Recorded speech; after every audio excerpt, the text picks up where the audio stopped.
예수님이 과연 오실 것인가, 세상의 종말은 과연 올 것인가 라고 하는 것은 결론은 그렇다는 겁니다. 반드시 그날이 온다라고 하는 사실이에요. 이건 누구도 피할 수 없어요. 결국은 세상은 종말이 오게 돼 있어요. 그러면 주님이 오신다고 하는 것이 분명한 사실이지요.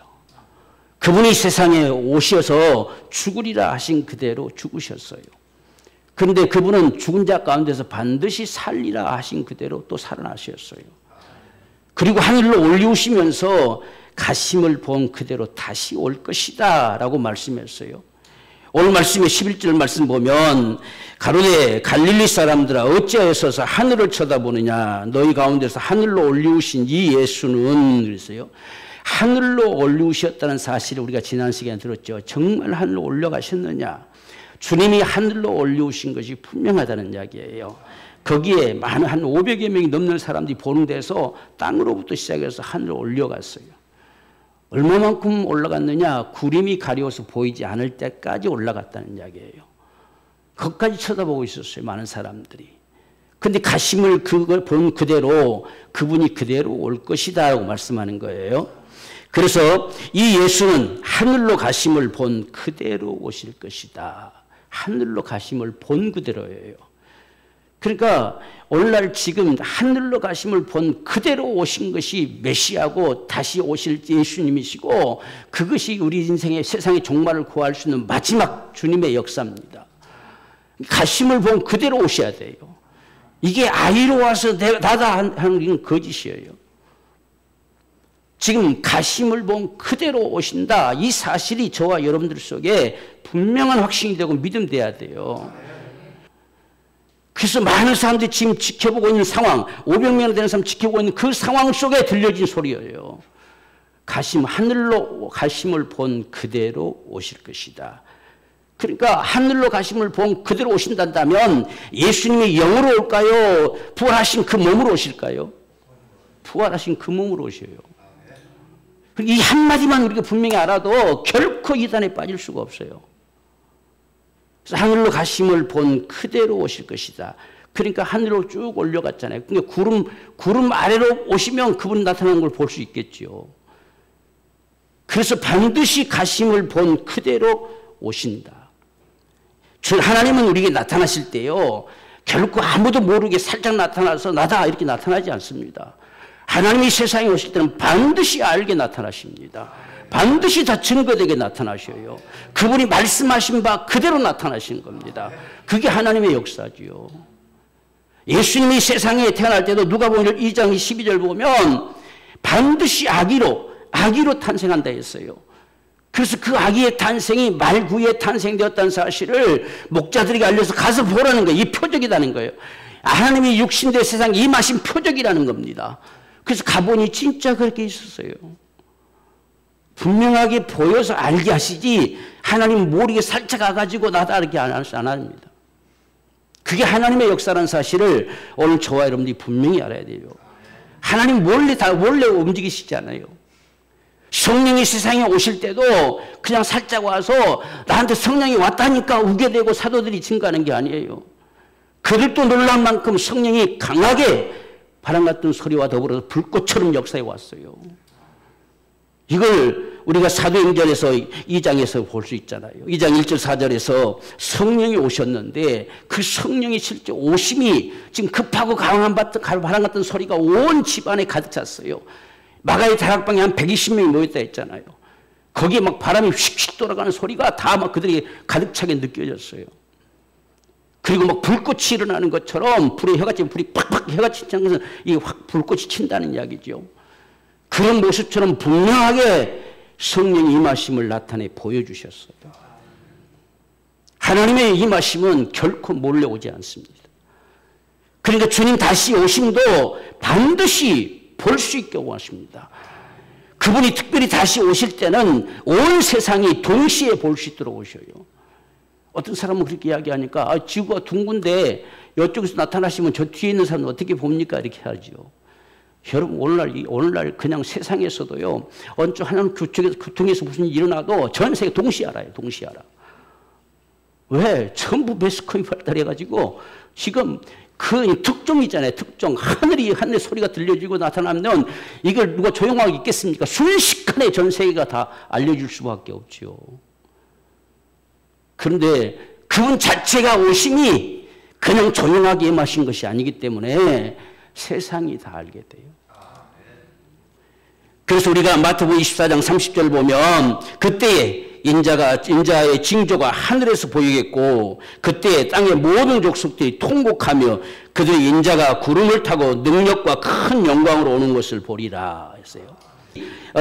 구름을 타고라는 말이 똑같이 구름을 타고 오신다 이 말씀이 세 가지 단어로 기록되고 있어요.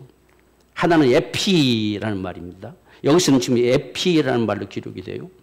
그러니까 우리가 이 성경에서 지금 이 마태복음에서 특별히 마태복음에서는 에피라는 말, 이것은 뭐뭐 위에, 구름 위에, 주님이 구름 타고 오신다는 것이 아니라 1차적으로 구름 위에 오신다는 거예요. 그러니까 공중에 머무르신다는 이야기죠. 바로 세상으로 임하신 것이 아니라 구름 위에 오신다는 겁니다. 그래서 이 마태복음에서는 특별히 에피라는 말을 썼어요. 그런데 우리가 마가복음에서 14장 62절과 계시록 1장 7절에서는 메타란 말을 썼어요. 이건 구름에 쌓인 채로 구름과 함께 임하신다 이 말이에요. 이 구름에 쌓인 채로 온다. 함께 온다. 그러니까 가심을 본 그대로 구름 속으로 사라진 것처럼 그분이 다시 그 구름 위에 오신다. 구름 속에 구름과 함께 휩싸여서 오신다. 이렇게 표현되어 있어요. 이걸 우리말로 쉽게 구름 타고라는 말로 번역을 했어요. 그리고 또다시 마가복음 13장과 누가복음 21장에서는 앵이라는 말을 썼어요. 이건 구름 안에 그 말이에요. 그러니까 1차적으로 분명한 사실은 예수님이 구름 안에 오십니다.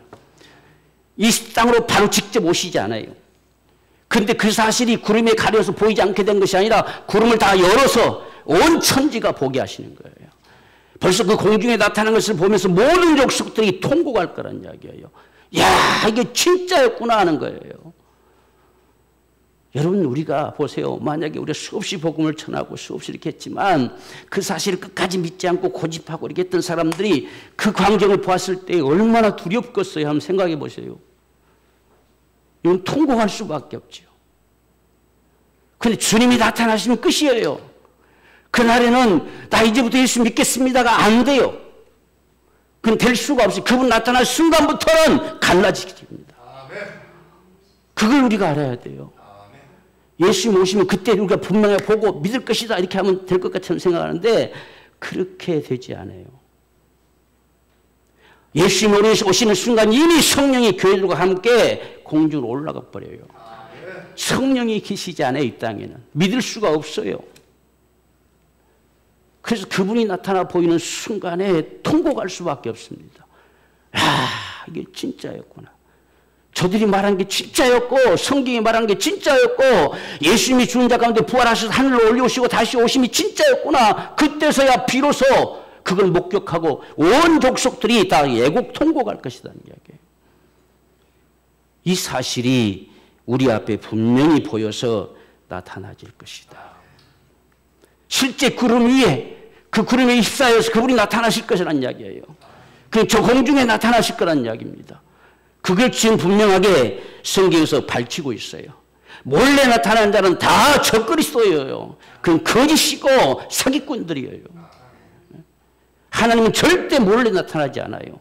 그분의 오심은 분명하게 증거를 나타내면서 오십니다. 그게 하나님의 역사예요. 그러니까 예수님이 다시 오신다고 하는 사실을 오늘 저와 여러분들이 잘 분명히 확신해야 돼요. 성경에서 말씀하시는 그날을 반드시 우리는 볼 것을 믿어야 돼요. 우리가 참 우리 부모 세대들 속에서 불렀던 찬송이 있잖아요. 낮에나 밤에나 눈물 머금고 주님 다시 오시기만을 바라봅니다. 아, 우리 전 세대, 우리 부모 세대들도 그런 찬송 불렀어요. 그러니까 우리나라의 초창기 참 믿는 사람들 얼마나 신앙이 대단했는가를 볼 수 있어요. 낮이고 밤이고 다 주님을 배울 그 눈물을 머금고 주님 다시 오심을 바라봤다는 거예요. 아침에 눈을 뜨면 혹시나 오지 않았을까 돌아보면서 그렇게 그분들의 신앙은 그랬어요. 정말 낮이나 밤이나 주님 배울 그 뭉클함을 가지고 그 눈물을 머금고 날마다 주님을 바라보느냐. 이런 심정. 그래서 우리 선조들이 얼마만큼 신앙생활을 잘했나는 걸 볼 수가 있어요.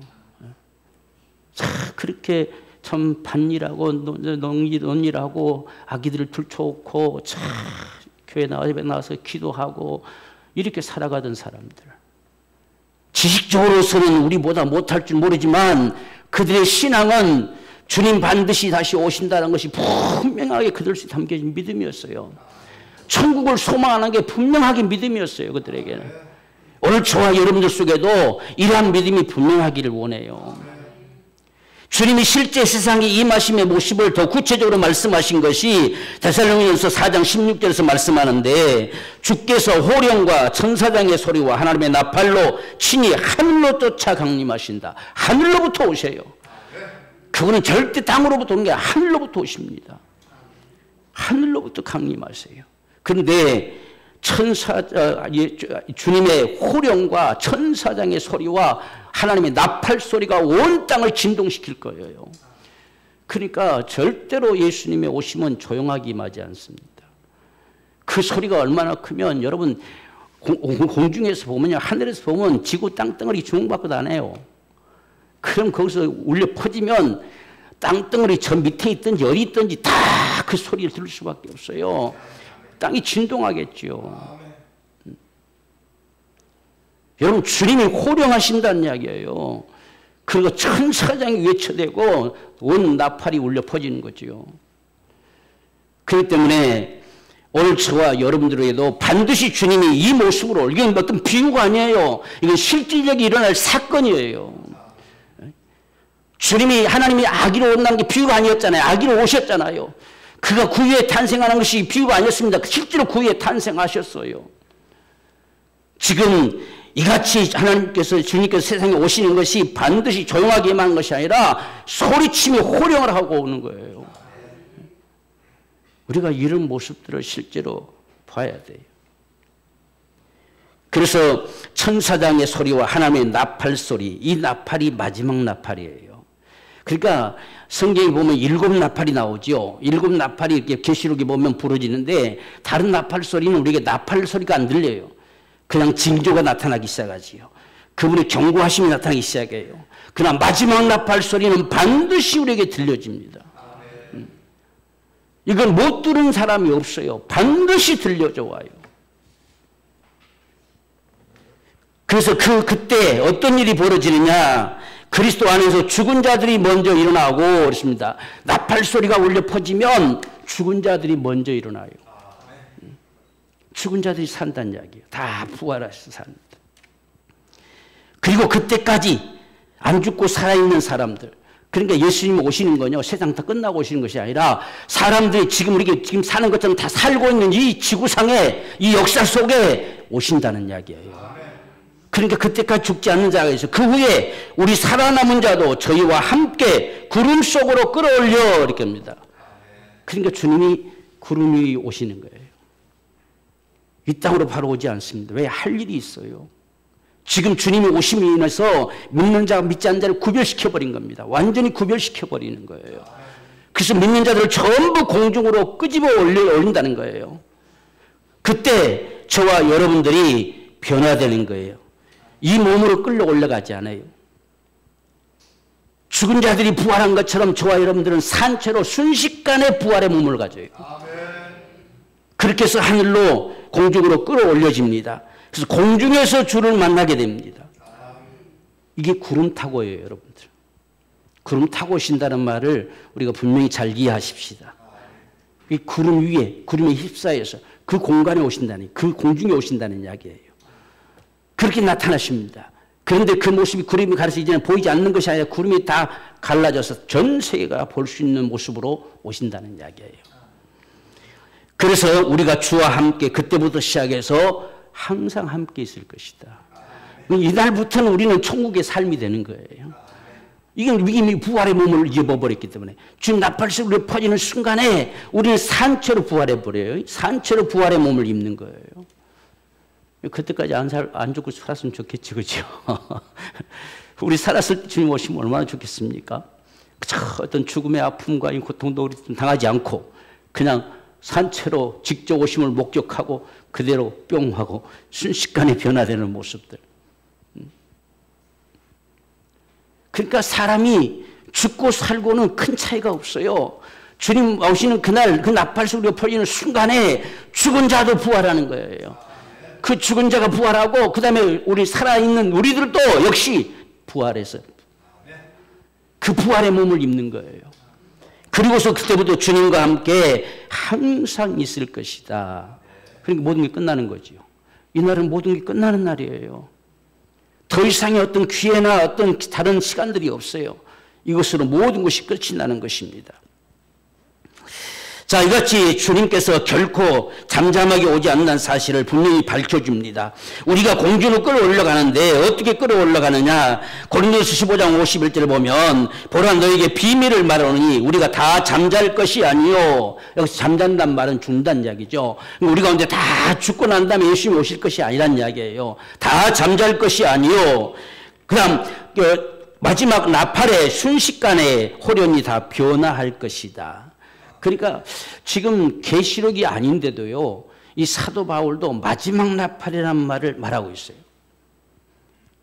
그러니까 앞에서 첫째, 둘째, 셋째, 뭐 이건 잘 모르지만 이게 정말 하나님의 동일한 역사인 것을 우리에게 보여주는 거예요.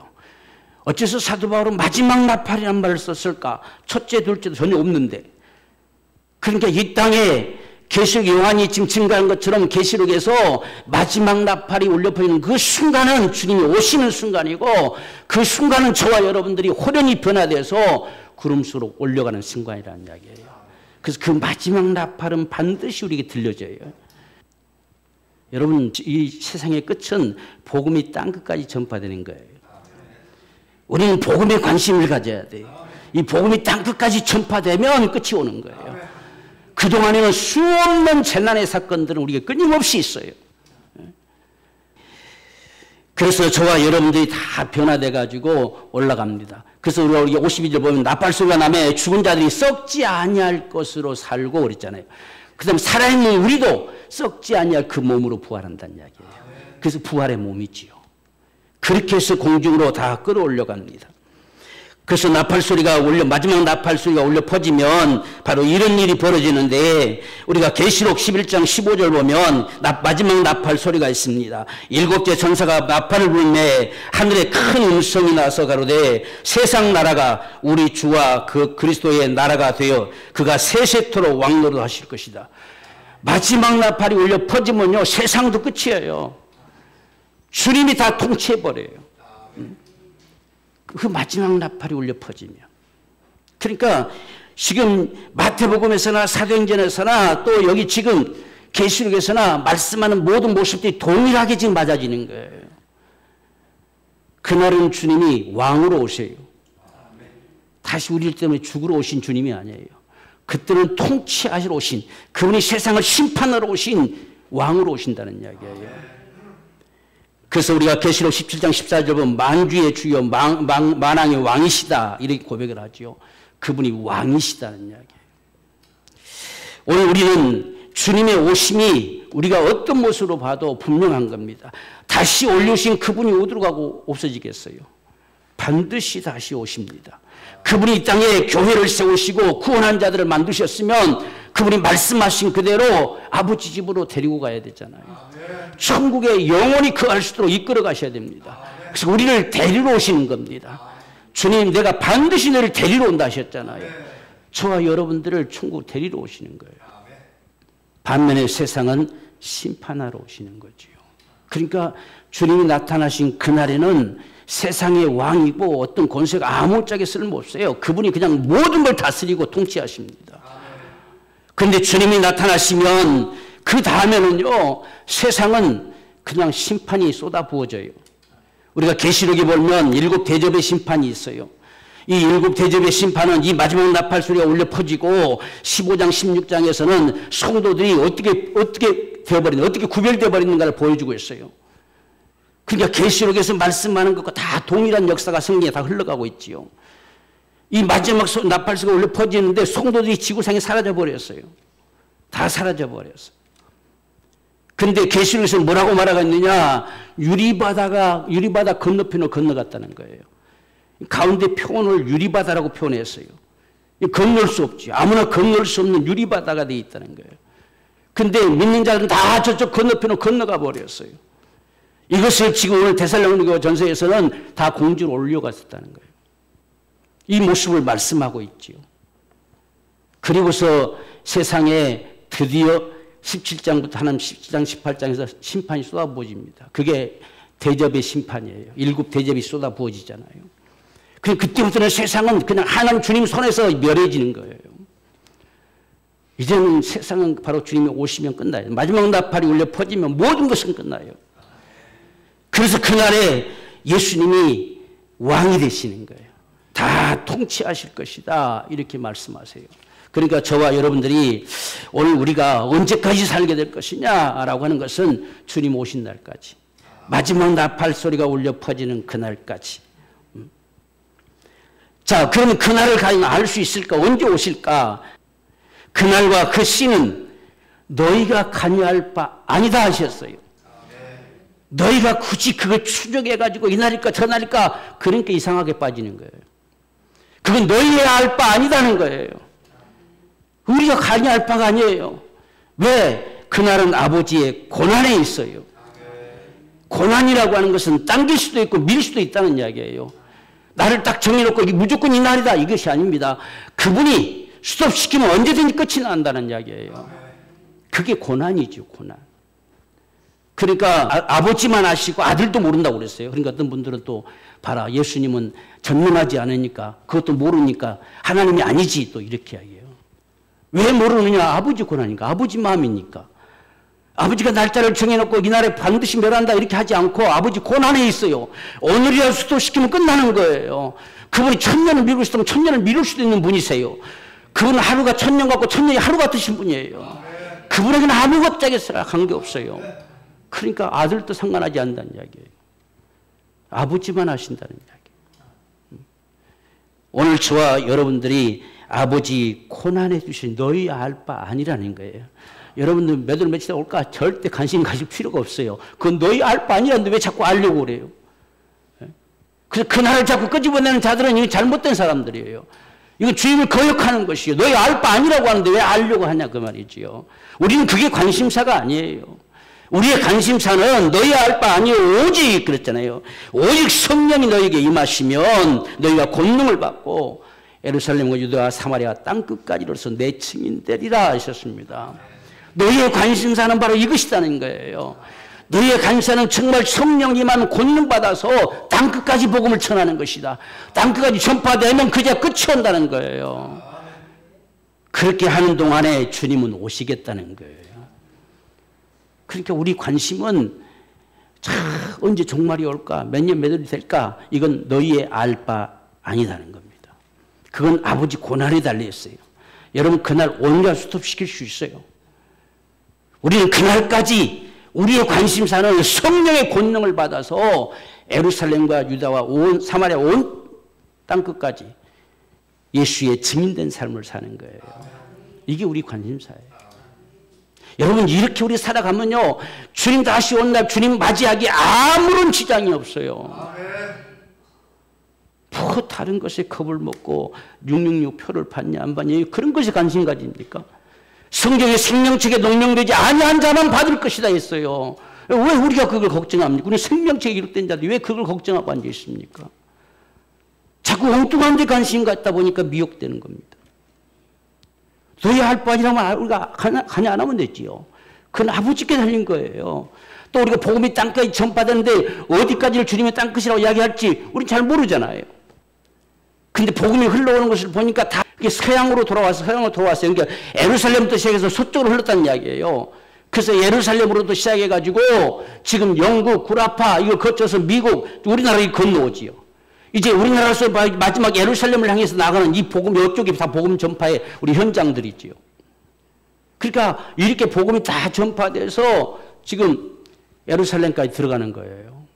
지금 예루살렘이 기독교인 인구가 1.8% 정도 돼요. 그러니까 오늘 저와 여러분들이요, 그분이 관심 가질 필요 없다면 안 가지는 것이고, 우리는 이 복음이 땅끝까지 전파되는 이것, 우리는 참 그렇게 멀리까지 가서 할 수 없으니까 우리 주변에 끊임없이 복음을 전함으로 해서 주님이 됐다라고 하는 그 시점까지 복음을 전하는 거예요. 그게 우리의 할 일입니다. 그리하면 하늘로 올려오신 그분이 오신다는 거예요. 뭐가 주님 맞이할 준비하는 거냐? 바로 오직 성령님만 권능받아서 땅끝까지 복음 전하는 거예요. 그게 주님 맞이할 준비예요. 오늘 이 사실들을 분명히 우리가 알기를 원합니다. 그런데 주님이 오시기 전에 저와 여러분들에게 징조는 나타내 보일 것이다 이렇게 했어요. 징조를 나타내 보이셔요. 그런데 징조 가운데 크게 딱 네 가지로 딱 구별이 돼요. 하나는 미혹입니다. 미혹하는 일들이 반드시 세상에 일어날 것인데 사람의 미혹을 조심하라 하는 거예요. 사람의 미혹을 조심하라는 거예요. 미혹은 누가 하느냐? 사람을 통해서 합니다. 사람을 통해서. 미혹을 조심하라는, 사람의 미혹을 조심하라는 거예요. 그러니까 우리가 교회를 중심으로 하는 우리의 신앙생활이 참 중요하다는 이야기예요. 교회가 이루어질 때의 음부의 권세가 이기지 못하리라는 거예요. 성령께서 교회를 들어올리시겠다는 거예요. 오늘 저와 여러분 자체가, 우리 자신이 모임체가 교회예요. 구원받은 자리 이 모임체를 교회라고 하는 거예요. 이곳은 바로 예배당이죠. 교회가 모여서 함께 예배하는 예배당인 거예요. 그걸 우리가 분명히 확신해야 돼요. 교회로 있을 때의 음부의 권세가 이길 수 없어요. 그렇지 않고 교회 밖으로 뛰쳐나가면 언제든지 미혹에 끌릴 수 있어요. 그렇기 때문에 오늘 저와 여러분들이 세상은 반드시 미혹하는 것. 그런데 미혹하는 일이 있을 것인데 이것들은 주님 있을 때부터도 미혹이 있었어요. 미혹하는 일은 언제든지 있어요. 오늘 우리 주변에도 언제든지 나타날 수 있습니다. 그렇기 때문에 오늘 저와 여러분이 미혹하는 일들이 있을 것이다. 그러면 주님을 더욱더 기억하는 거예요. 우리는 주님을 더욱더 바라봐야 되는 거예요.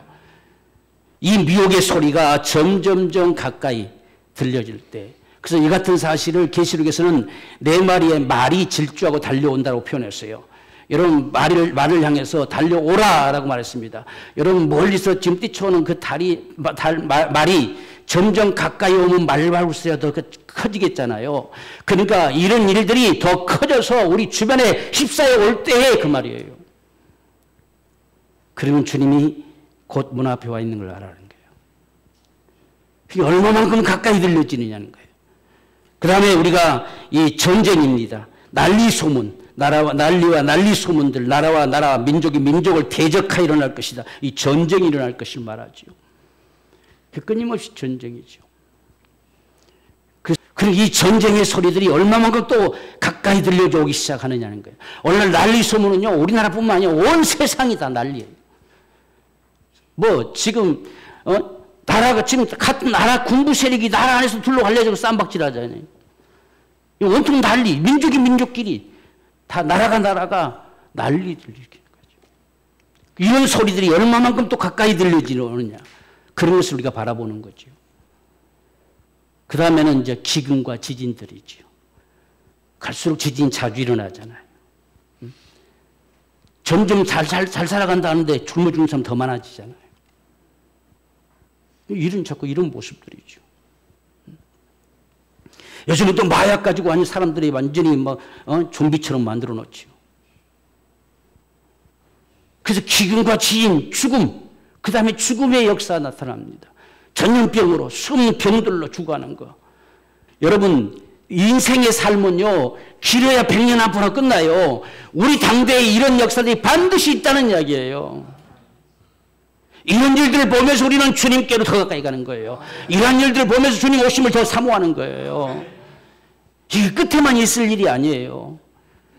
오늘 저와 여러분이 세상이 아무리 멀어도 인생의 끝은 내 사는 날, 이거 전부예요, 전부. 예수님이 1000년 후에 와도 내가 1000년의 남은 시간, 먼 시간 많이 남았다가 아니라 내 살아 숨쉬는 이 순간만이 바로 영원한 기회일 뿐이에요. 그래서 인생이 이 세상이 종말이라는 걸 멀리 볼 필요가 없어요. 내 인생의 삶 자체가 마감되는 그 순간이 세상의 종말과 똑같아요. 그러니까 우리 살았을 때에 잘 살아야 된다는 이야기죠. 이게 중요한 문제죠. 그래서 이 네 가지가 반드시 임합니다.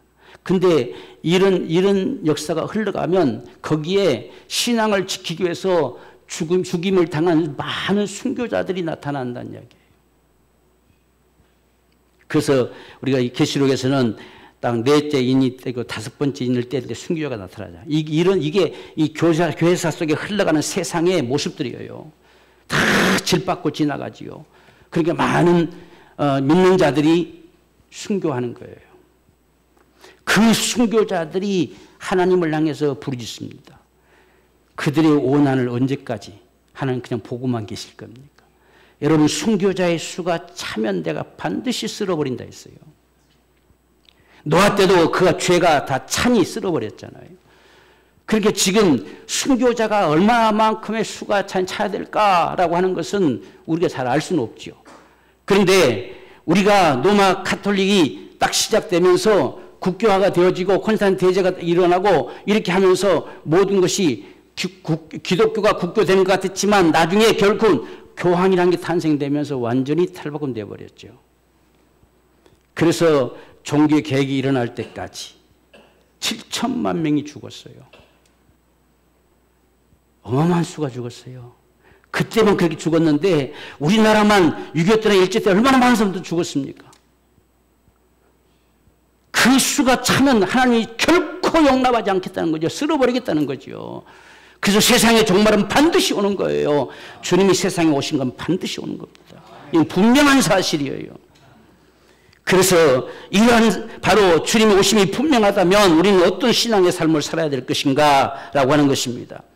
우리가 히브리서 10장 25절 보면 모이기를 피하는 어떤 사람들의 습관과 같이 하지 말고 오직 구하여 그날이 가까움을 볼수록 더욱 그리하자. 그러니까 우리가 마지막 때가 돼가면 돼갈수록 모임이 자꾸 흐트러진다는 이야기예요. 그래서 모이기를 피하는 게 습관이라는 거예요. 그래서 자꾸 모이기를 힘쓰라는 이야기입니다. 신앙은요, 모여질 때 성장이 돼요. 모여질 때도 힘이 있어지는 거예요. 그래서 모이기를 피하지 말라. 오늘 우리의 예배가 날마다 성공되어지고 진정한 예배자 되기 원해요. 예배하는 게 참 신앙에서는 호흡과 같아요. 우리가 주님의 생명을 얻어 살아가는 모습과 같은 것이 예배지요. 그 다음에 우리가 베드로전서 4장 7절 보면 만물의 마지막이 가까웠으니 그러므로 너희는 정신을 차리고 근신하여 기도하라 하겠습니다. 우리가 이런 사실 저런 사실들도 볼 때마다 더욱더 기도하는 거지요. 코로나 시국 속에서도 우리가 겁나서 우리 걸리면 어떡할까 주저앉아 버린 것이 아니라 기도하는 거지요. 온 교회가 또 그로부터 지킴을 받기 위해서 기도하는 것이죠. 그러니까 마지막 순간에 살아남을 수 있는 정말 힘은 어디서 오느냐? 기도에서 와요. 만약에 실제 우리 가운데 어떤 핍박이 다가올 때 뭘로 견디겠습니까? 그건 앞 기도하지 않고는 견딜 수 없어요. 우리가 이 참 순교자들의 어떤 영화나 이런 것들 보면 얼마나 그들이 기도합니까? 감옥에 있든 어디가 있든 기도하지는 못 견뎌요. 무슨 힘으로 견디겠어요? 그래서 우리가 마지막 때가 돼가면 돼갈수록 더 기도하라. 어떻게 보면 깨어있는 삶이라는 것은 기도하는 삶이에요. 그래서 날마다 우리가 주님을 부르잖아요. 날마다 그분을 바라보잖아요. 날마다 그분을 생각하는 거잖아요. 이 깨어있는 삶이잖아요. 그래서 기도하라 이렇게 말씀합니다. 또한 베드로후서의 3장 11절 12절에서는 너희가 어떠한 사람이 되어야 마땅하뇨 그렇습니다. 거룩한 행실과 경건함으로 하나님의 나라에 임하기를 바라보고 간절히 사모하라. 우리가 더욱더 거룩한 삶을 살고자 해야 돼요. 이 성도의 믿음의 삶을 저버리면 안 돼요. 성도로서 살아야 됩니다. 어떤 상황이 와도 성도로서 살아갈 수 있는 이런 삶이 거룩한 삶이죠. 우리는 예배자니까 예배하는 거죠. 그래서 성도로서 거룩한 행실과 이렇게 했죠. 그리고 경건함으로 우리가 회개하고 믿음의 삶을 살아갈 수 있는 것, 그리고 주님 오시는 그날을 간절히 바라보고 사모할 수 있는, 이게 오늘 이 시대의 믿음입니다. 그러니까 훗날 주님 앞에 설 때를 생각하는 거지요. 그것을 생각하며 살아가는 것이 우리의 삶입니다. 마지막으로 보면 사도행전 1장 8절 우리가 언급했던 것처럼 오직 성령이 너에게 임하시면 너희가 권능을 받고 예루살렘과 온 유대와 사마리아와 땅 끝까지 이르러서 내 증인이 되리라. 이게 저와 여러분들의 관심사예요. 그래서 우리의 신앙생활이 정상적으로 이루어졌을 때 어떻게든 우리가 한 영혼들을 살리겠다고 마지막까지 우리 예타하는 거지요. 마지막까지 우리 몸부림치는 거예요. 이렇게 복음을 위해 사는 자들은요, 마지막에 반드시 우리가 승리해요. 우리가 성경에 보면 이 다섯째 나팔, 여섯째 나팔이 울려 퍼질 때는요, 이 5달 동안 엄청난 사람들에게 고통이 가해진다 했어요. 죽을래야 죽을 수 없는 그런 상황이에요. 그러면서도 수 없는 고통이 당하는데, 그때 분명하게 성령이 말씀하신 것은 하나님의 입맞은 자들은 건들지 말라는 거예요. 하나님의 입맞은 자들은 딱 보호시키는 거예요. 그래서 교회라는 게 음부의 권세에 이길 수 없다고 말씀하는 거예요. 이게 얼마나 소중한 문제인가. 건들지 말라는 거예요. 그래서 우리는 그런 상황 속에서도 오직 믿음으로 사는 자가 승리하는 거예요. 이런 사실들을 우리가 분명히 보아 알기 원합니다. 우리는 주님 마지막 나팔로 퍼지는 순간까지 예수 증인된 삶을 살아가는 겁니다. 그러면 되는 거예요. 다른 뭐가 필요하겠어요? 그러면 주님 오신다는데, 그러면 오셔서 너희 행한 대로 갚아주고 우리가 일한 대로 또 갚아줄 것이다. 너희 수고가 결코 헛되지 않게 할 것이다. 이렇게 말씀하잖아요. 그러니까 우리가 참으로 주님 다시 오실 때까지 할 수 있는 일이라고 하는 것은 정상적으로 믿음의 삶을 살아가는 거예요. 그리고 성령의 권능을 받아서 어떻게든 주님 오시기 전까지 한 사람이라도 더 구원하려고.